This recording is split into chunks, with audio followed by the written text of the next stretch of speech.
Bob, firstly, thanks a million for giving your time today to discuss what it means to your organisation, EMC, to be a great place to work. And congratulations on achieving the award that you got recently of being the third best place to work in Europe.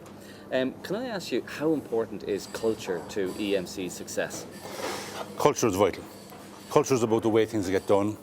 It's driven by our values, and our values are based primarily on our people. Our skilled, talented, motivated workforce who are part of business units, and we have 28 of them. But more importantly, it's then how those people come together to innovate, to do things in sustainability, community affairs, and ultimately be driven and guided by EMC strategy. So when we talk about culture then, I'm talking to people around the organisation here and they talk about it being in their DNA, nearly the EMC way. So how have you managed to get a particular culture and a way of doing things into people, the values of this organisation? Well, it starts from the top, and the top is Joe Tucci, our CEO. So the values of EMC as a corporation, let alone our Centre of Excellence here, are based on our people. So that makes it a bit easier for me in terms of leading, and my leadership style is very much by example. You know, if you're going to inspire people to do the right thing, you've got to lead by example. You've got to use that phrase, walk the walk yourself, and that's the key for me. And you know, also for me as a leader, being accessible to anybody in the organisation. And by the way, what I find about that accessibility is huge learning for me. Okay, communication plays a key part in that. How do you manage to keep people inspired and focused on the vision of where this organisation needs to go? In my 4 years in this job, if there's one cliche that I believe is absolutely true, is you can never over-communicate. And a key part of communication is listening. Get yourself into that accessible position and listen to what people and groups have to say. I sit in on team leader training, on management training, because the communication of our vision and mission is still not there. It's still not getting to all of the 28 business units in the way I would like it. It's still a work in progress. I'm very happy with it, but again, you've got to listen to where people are, what's in it for me, what do I have to do as a person to become part of the team. It's going very well, very pleased, but much work to do. Okay, so you as a person seem quite an inspirational person. How do you ensure that that goes down through your executive team and cascades through the organisation? So you've got to put the right executive team in place. You've got to then inspire that team, but more importantly, empower them.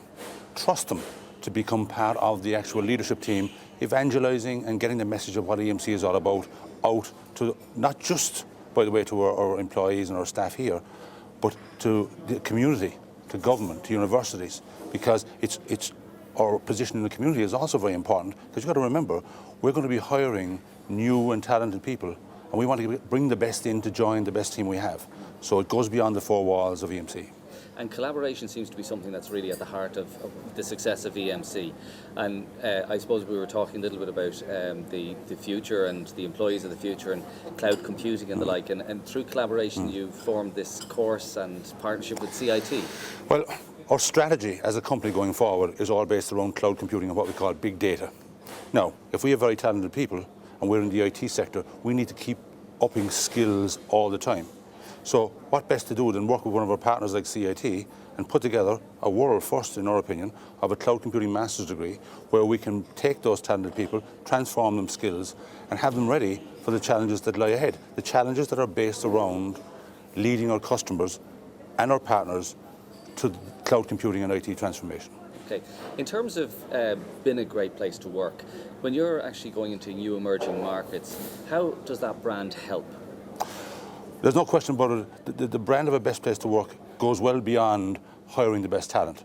It is truly a badge of honour across the EMC ecosystem and across the emerging markets, because people see, yeah, this is a company that respects its staff, can develop its staff, and of course, when you think of customers, when customers see that, they see, hey, this is a company that I would like to work with, that I can trust in the long haul. And you know, when we talk about cloud computing, a lot of it is about trust, in terms of trusting where cloud computing is going to take us. So when we have the best places to work badge associated with us, it's a key element to saying, yeah, this is a company I can do business with as we journey, because the cloud is a journey. It's not something that's going to end tomorrow. It's going to happen over years. Okay, so you put a lot of time investing in your people, because you say people are part of your future. In terms of many different things, plant and machinery, you get an ROI from, right?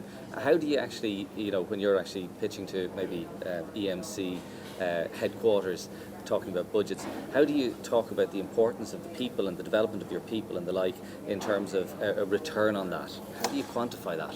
Well, you know, if you think of where we are now, we're a centre of excellence here. We're one of a number of centre of excellence around the actual world. But if you look at what we have, all based around our people: skill, talent, mature management, innovative culture. That's all based on people. And, you know, we work in a time zone here where we can reach a lot of the EMC world, so we have multilingual. So a multilingual, skilled, innovative workforce. And the innovation is very important because we're not a low-cost economy. So we must come together in that collaborative sense and start looking at higher value activities. All of that is based around talented people. And diversity playing a part in innovation? Without question. Without question. We have so many different nationalities here. We have 26 languages here. But what we're all learning from one another is the key. So the diverse culture that is EMC has become a huge learning society for us. So that, you know, with the 44 different nationalities, we're learning from the Irish guys that are here, are learning from them, and we're learning from each other. Hard to put a value on it, but it has been a critical part of our success over the last 4 years. Really, a lot of it is about learning on the job. And when you're a manager, but more importantly a leader, it's working with, inspiring, and be inspired by the people you work with. And that, the wisdom that comes from that in the different areas you work in, again, it's hard to put a value on. That's a key part. And when you come to take on a new role, some of the fundamentals are still the same. You know, you're going to lead by example. You're going to try to inspire people. You're looking for passion. You're doing the simple things well. All of that is applicable, really, no matter what leadership role you're in. Okay, we're dealing with a lot of organisations who aren't great places to work, right? And they dearly love to be that. But they find that they have employee challenges, shall we say, where the organisation seems to be in silos, and it's department against department, and it's, you know, some employees aren't hugely engaged and there's negativity. But, you know, in terms of those challenges that organisations face, how would you go about trying to put them right? We have had those challenges, no question. Siloing, parochial views, we've had in the past, and it'll always be there. That's why you take nothing for granted. You've got to be focused on it.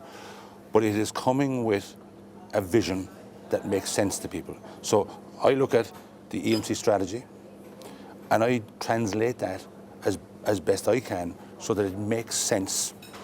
It's vibrant to the various teams and so-called silos. The silo breaking comes to, for instance, innovation.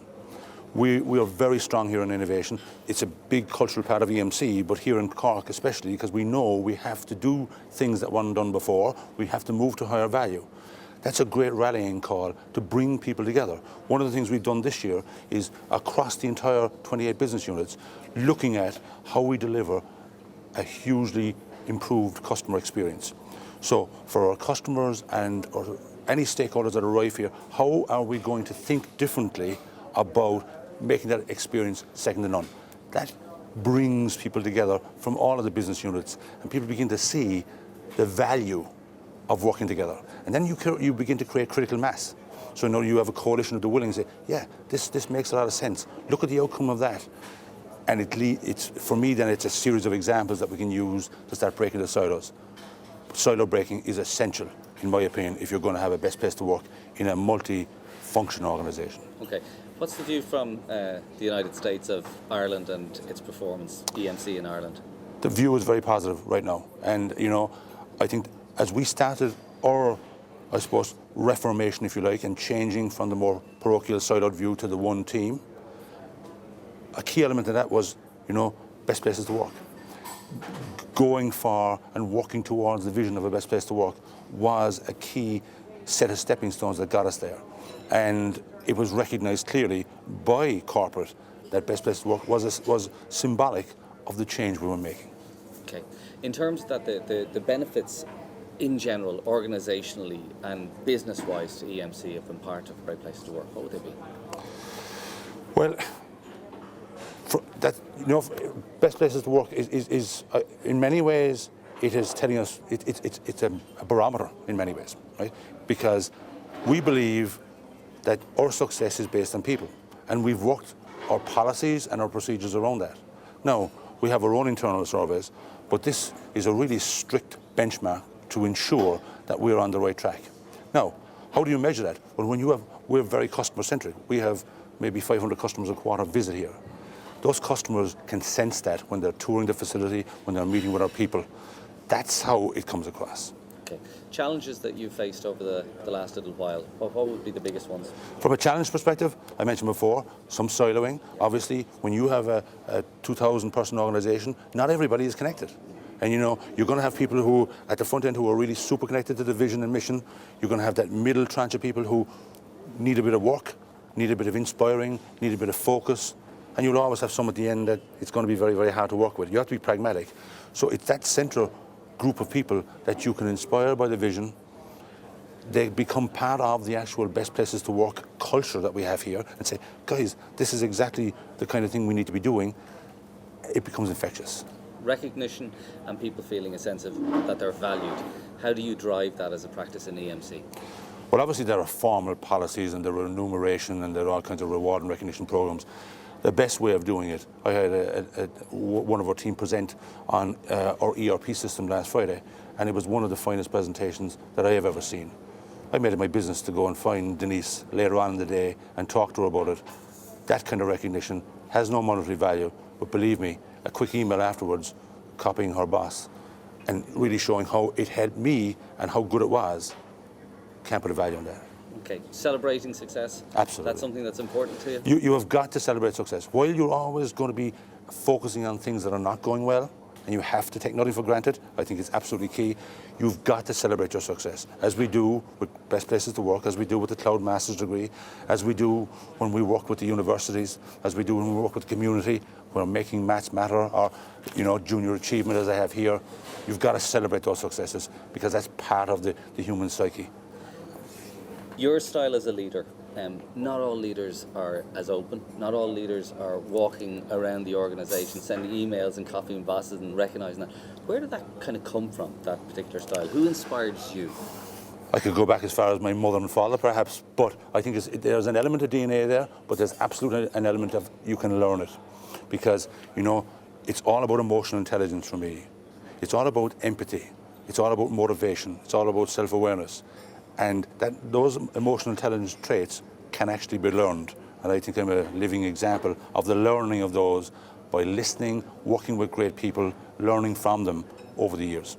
So Bob, there's organisations who we're working with who are starting out in the journey to become a great place to work. What advice would you give to those organisations? I suppose first of all you've got to look at your value system. You've got to figure out where do your people rate in terms of in your value system.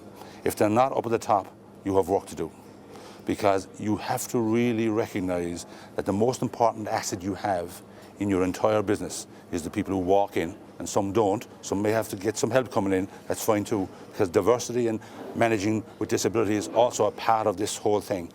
But making sure that that's top of the tree, because when you recognise that for yourself as a leadership team, you're more than halfway there. And then it's a matter of making sure that that respect for people becomes visible in terms of the values of the organisation. That's the starting point. I would also say again, there's a lot of hard work involved. It's not going to be easy, because this is the bar of this barometer is set very high.